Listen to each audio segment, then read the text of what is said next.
If you're a web designer thinking of ditching your Adobe subscription, then you'll need a credible alternative for image editing when Figma's tools reach their limit.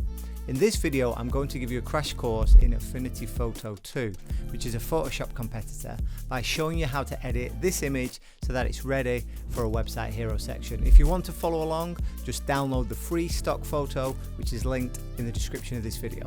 So I'm assuming you've managed to download and install Affinity Photo. They do a long free trial, so you can check this out for yourself and then just open this image in the program. Now, if you're already familiar with Photoshop, you can maybe watch this video on 2x and just get a sense of what's possible with Affinity and whether it's going to work for you. But if you're new to this, let me give you a bit more of a tour around if you're not used to using image editing software. So the toolbars are on the left, top and right of the user interface, as you would kind of expect with any software. So on our left here we have these little images, these icons of different tools, and if you just put your cursor over them, you get that tooltip to tell you what it is. We have a menu along the top, and then we have different panels that open at the right hand side. So we've got our layers here. So first of all, I'm just going to click on the layer to select it, and then I'm going to press Command or Control J to duplicate that layer. Unlike Photoshop, it doesn't add the word copy on or anything like that. The name is exactly the same. So I'm going to actually make the one underneath the edited version. I just like to edit non-destructively, so I'll just hide. The visibility is this little solid circle here, and we hide that original, and then this is the one that we can edit. So let me go through a few sort of typical tasks that a web designer might need to do with their images, and it will give you some sense of what you can do with Affinity. So first of all, let's talk about blemish removal. So we'll look for any sort of blemishes on this image. So I'll maybe zoom in to like 150%. I've got my hand tool here, so I can just drag around, and actually it's pretty clean. The skin is really good. There's maybe a little bit of a nick here. I mean, some of this natural stuff is good. You might want this, and that's absolutely fine. And obviously, you know, this is no judgment on the model who's beautiful or the photographer or anything like that. It's just tools that you're gonna need to know. So this isn't about value judgments, it's just about a software tutorial. Disclaimer out of the way. I think one thing is maybe the legs here. We can see a little bit of hair on these legs, so this might be something that we want to clean up. So I'm just going to zoom in quite a bit, and then maybe look for some of these sort of lighter hairs and have a look at them. So if we go over to the tools on the left here, we have got actually a healing brush tool. There's also the patch tool where you can grab a bit from another part of the photo, and then we've got the blemish removal tool as well. Let's try that. So yeah, we want an appropriate size. This is actually pretty good. Just by using your square brackets, left to make it smaller, right to make it larger, you can adjust that, and you can see in the top left there the width is adjusted. You can also use that slider. So I'm just going to make it a little bit bigger than sort of one of these white hairs, and then you just click once, bam, and that knocks out this blemishes. I'll just do it again here, maybe a bit smaller on this very light one. Okay, so I'm just going to go through, we'll speed this up and edit out a few of these, and then we'll just see what the before and after looks like.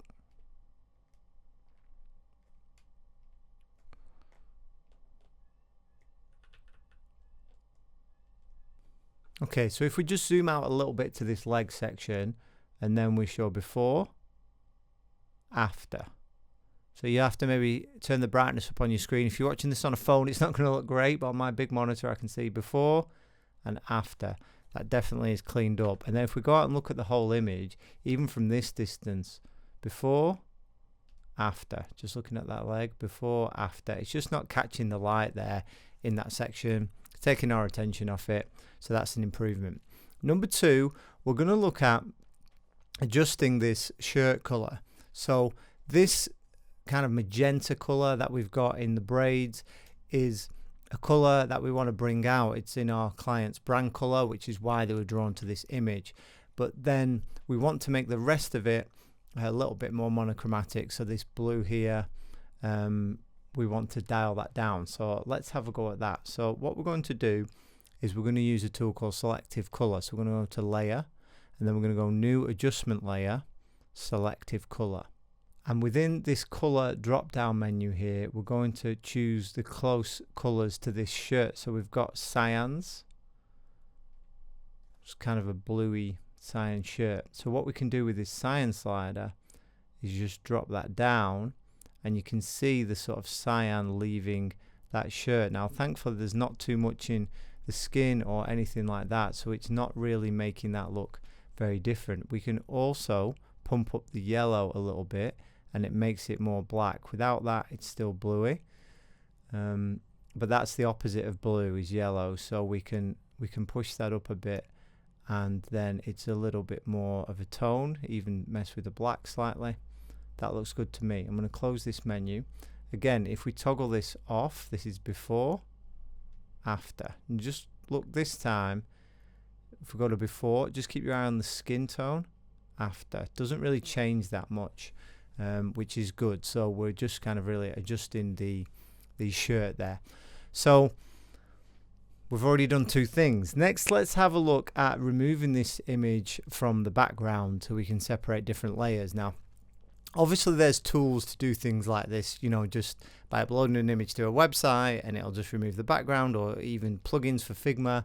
But this is the kind of thing you do in an image editing tool, and we want to see how good Affinity is at this kind of thing. Obviously in Photoshop there's different ways to do it, so let's have a look at how Affinity performs. So I'm going to go to my edited image again. I'm going to press Command or Control J to duplicate it, and there's a few different ways we could cut this image out. We could use the pen tool, which is what I would usually prefer to do, where we can just draw a selection around here. And if you don't know how to use the pen tool comfortably, just search for pen tool here on our channel, and I've done a tutorial on that. But I think what we'll do, because we want to see how good Affinity is try out some of their tools and see how they perform. So I'm going to go over here to the left to the selection brush tool on the shortcut W, and we can just draw a selection and it will create this for us. Now again, for the width of this brush we can use our square brackets. The right one makes it bigger, so I'm going to start with a huge one and saying that I'm wanting to select this person. So just by kind of pressing in the middle here, and we've got a lot of that, but then it's obviously selected this gap and all the rest of it. So because this is quite a clean edge here, it's already done a decent job. We can see these marching ants going around the edge. But then what we'll want to do is make our brush smaller. We'll see this is going to be a bit tricky here, because in this area here it looks wrong. It looks kind of blurry. It's the kind of thing you might paint in. But just with a smaller brush, if we hold Option and click, that will do a removal selection of that area. And then all we'll need to do is just check what these edges are like of our marching ants. So this one looks pretty good as we go around the head. So there's some cuttings here, so all we need to do is just make our selection smaller with the left bracket, and then we can just click and drag and it will just add to selection, and we can just try and tidy up these edges a bit, and we can do this all the way down. You can see even with that huge brush at the beginning, didn't do that bad a job in selecting. Helps when you've got a pretty solid background. And you just got to watch for things like this, where when we get really into the detail, let me zoom in more because you might not be able to see, of the braids, we're going to have to follow this along to really do a good job. Let me speed this up and you can see me work on this for a moment.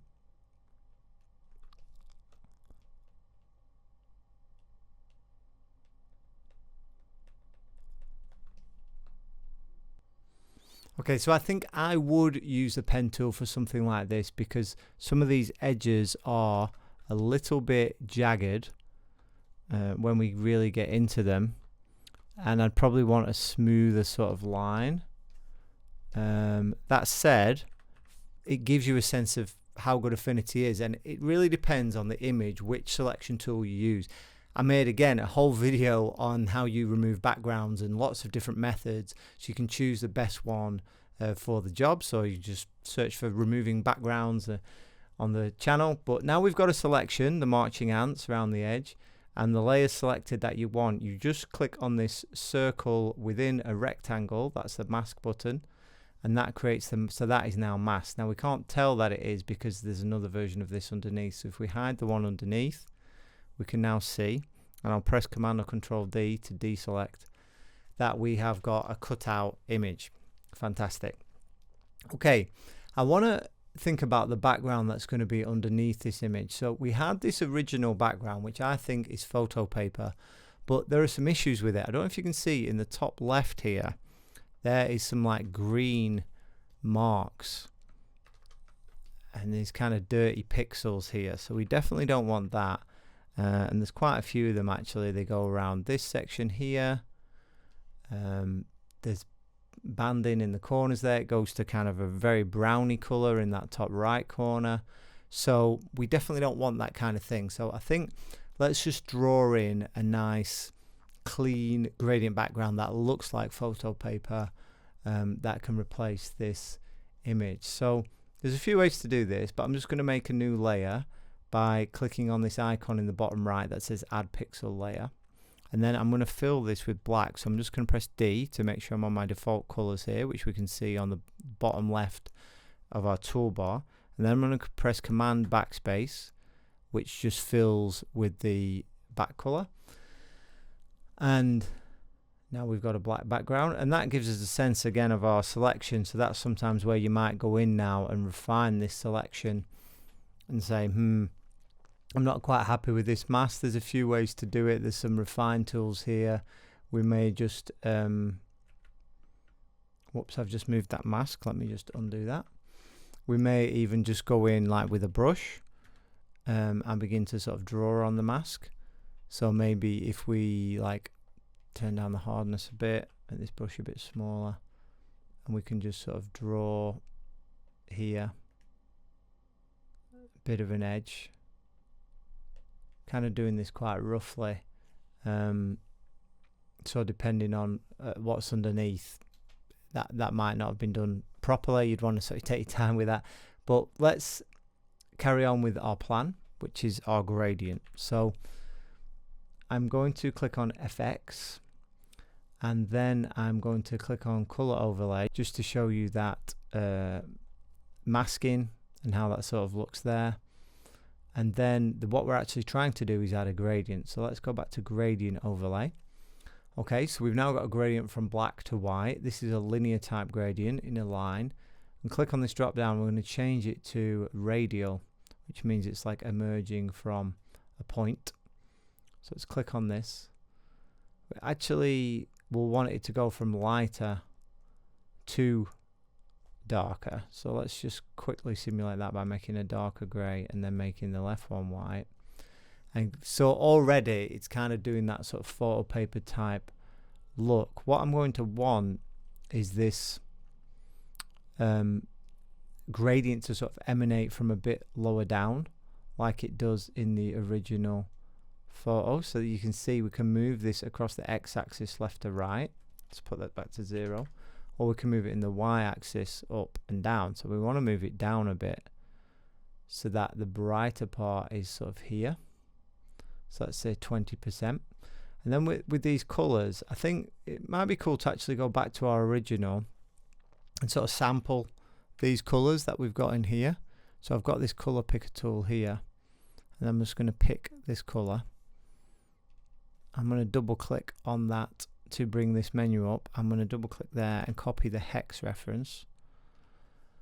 Then let's go back to hide our original. We'll go into our gradient by clicking on FX, click on the preview of the gradient, and then this white color here, let's change this to what we just had. So we're going to go to RGB hex, and there's a space there where we can paste in our hex. And I'm going to do the same one at both sides. It was a bit darker at one side, wasn't it? So I'm going to go to HSL and just turn the lightness down a little bit. And then I'm going to go to the other end again, and I'm going to turn the lightness up a bit, so we've got more of a sense of a gradient thing kind of happening. Okay, that looks pretty good to me. I'm going to close that. Zoom out to 50%. Then let's again show the... I've ended up somehow applying this effect to the original. So I'm going to drag that down onto this one, the pixel. Has that worked? Yes, that's worked. Right, and then we'll go back into original, double click on effects, turn off the gradient overlay there. So you can see that's the original. And look at the background, and that's what we've got after. So we've kind of done more of a solid sort of grey tone to it, which you can make it a little bit browner, turn up the saturation if you want. But I think that makes it a cleaner sort of break, and obviously we've got rid of all those issues we had with those rogue pixels. Okay, now let's give it some sort of grade. So first of all, for this, if we're going to stylize it in some way, I'm going to give it sort of a filmic kind of look. So I'm going to again make a new pixel layer, and again I'm going to hit D and then command backspace to fill that with black.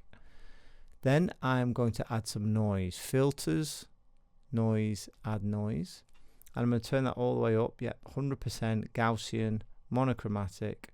One cool thing that I like in Affinity is you have these side by side split view.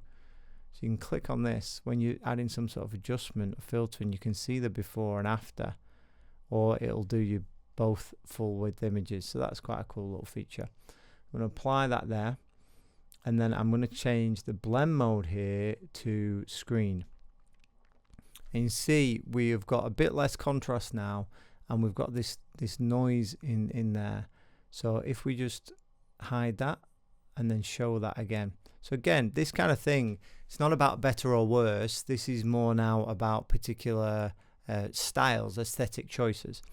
There is one thing we could maybe do to just help with that general better or worse feel, which is to just grade it a little bit. So I just want to look at the white balance. Now, I feel like the white balance has been improved a lot by having this grey in the background compared to the brown that we had earlier.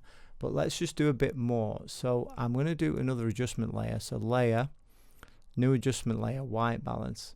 And this allows us to do the warmth, you can see, of white balance from cold blue to warm orange. And then at the bottom, the tint on the green magenta scale. So these are the two sort of color scales that are key in photography. So I think with this maybe needs to just cool down slightly. I feel like there's a bit of yellowness sort of thing. It can be a look. You can go for a warm look, but I feel like we can just dial it down just ever so slightly. And the same here. If we look at these colors, we can probably just push slightly on the magenta so the skin doesn't get sort of greeny there. Try that. So I'll show you again, before, after. It's pretty subtle, before, after. So I don't know how it comes across on your screen. You need a good monitor if you're going to be photo editing. But I'm pretty happy with these changes now. So what I'm going to do now is I'm going to export the background, and I'm going to export the foreground, the transparent one. So then I've got those two images that I can bring into Figma. So I'm just going to show and hide the layers that I want. So I'll just hide this background layer. Now the problem with doing that is this noise, I'm going to rename this layer actually, noise is black. So with nothing underneath, with that screen on, it's creating me a black background when I'm trying to export this thing. So what I want to do is use this same mask that I've got here to apply to that. So I'm going to duplicate this noise layer first of all. I'm going to bring it down to above the pixel layer. Then I'm going to click on this mask here. I'm going to hold that Option or Alt key, and then I'm going to click and drag the mask up onto the noise layer like that. Hide the one that I just placed underneath, and now you can see we've got a photograph that has noise on it. There's an off, on. Then we're going to can export this first layer. So we're going to go File, Export. And for the size, I'm actually just doing a desktop website in Figma, so for the sake of this demo, let's make it the same width as that, 1440 pixel. You'd maybe do it at 2x, but that's good for me. We want it to be a PNG so it can be transparent, that's all good, and just click export, save that somewhere on your computer. Then with the background, again, we just want to hide the layers that are not relevant and show the ones that are. So we've got the pixel there, the noise. We have got these color adjustments as well. They don't really apply to this, but we'll leave them on. And then we go File, Export, do the exact same things. PNG, I'm going to make it 1440. You can save that in the same folder. So one more time, this is what we had before, and this is the after. Let's bring that over into Figma. I'm just going to drag the images onto the canvas there. Okay, so I have those in Figma now, and we can select both of them and line them up with each other, and that looks like our image that we just had in Affinity. Now I created a little dummy web design for this quickly, this little hero section that we would have laid out, but then we need to, you know, deal with these issues. You can see now where we just wanted this pink coming through. That's another thing. We could go into selective color actually, and you could boost up that magenta so it looks even more similar. So we just want to bring this into here. So I'm going to go click on this desktop frame. It's not a Figma tutorial, but let me just show you what we're doing. Let's just get rid of the fill here. I'm going to select these two images and I'm going to drag them so they're around this area, and yes, they're within the desktop frame now, and I'm going to move them both to the back by dragging them here on my layers panel on the left, and then I'm going to select them all each separately, and I'm going to align it to the middle and the top and the background one, and I'm going to align it to the top and the middle. And then we just need to, for the sake of our layers, my idea was to bring this ZYZ underneath the transparent image. There we go. Now we'd maybe mess with the placing here, so I'm thinking maybe this can go to the middle, and yeah, I really prefer that composition. I'll click on the background, middle, and you can always, you know, drag them around and get it exactly how you want it, but I think for a few minutes that's a pretty good result, and it shows you what's possible.